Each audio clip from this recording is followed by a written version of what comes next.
Hello সবাই, কেমন আছেন? আশা করি খুব ভালো আছেন। আজ সারাদিন বাসায় ছিলাম, কোনো বিশেষ কাজ ছিল না।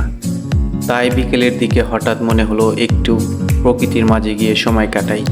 তাই রিক্সা নিয়ে চলে এলাম আমাদের সিরাজগঞ্জের চায়নাবাদে। আজ একাই এসেছি কারণ আসাদ সাহেবের আগামীকাল এক্সাম, তিনি পড়াশোনা নিয়ে ব্যস্ত আছেন। আর মাসুদ সাহেব গতকাল রাতেই বাড়িতে চলে গেছে জরুরি কাজের জন্য। আপনারা জানেন আমরা তিনজনই সিরাজগঞ্জ শহরে থাকি, কিন্তু কাজের ব্যস্ততার কারণে চায়নাবাদে ওইভাবে আসা হয় না। তো আজকে অনেক দিন পরে আসলাম চায়নাবাদে, আমি একাই। এখানকার পরিবেশ শান্ত, সবুজে ঘেরা আর জলবায়ুটা দারুণ। যদিও আজকের আকাশ ছিল মেঘে ঢাকা, তবে চারপাশে এক ধরনের প্রশান্তি ছড়িয়েছিল।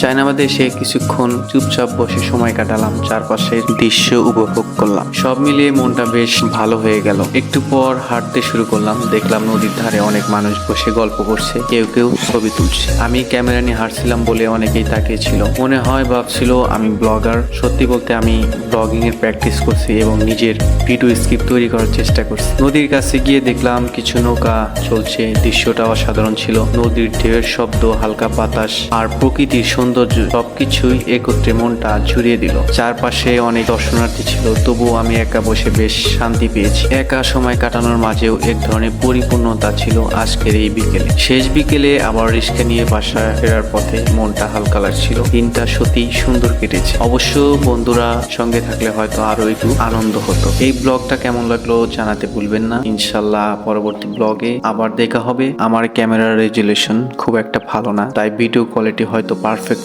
নাও হতে পারে, তবে ভবিষ্যতে ক্যামেরা আপগ্রেড করব ইনশাল্লাহ। ভিডিওটি ভালো লাগলে লাইক করবেন, কমেন্ট করবেন, আর ইউটিউব থেকে দেখে থাকলে অবশ্যই সাবস্ক্রাইব করবেন চ্যানেল। সবাইকে ধন্যবাদ।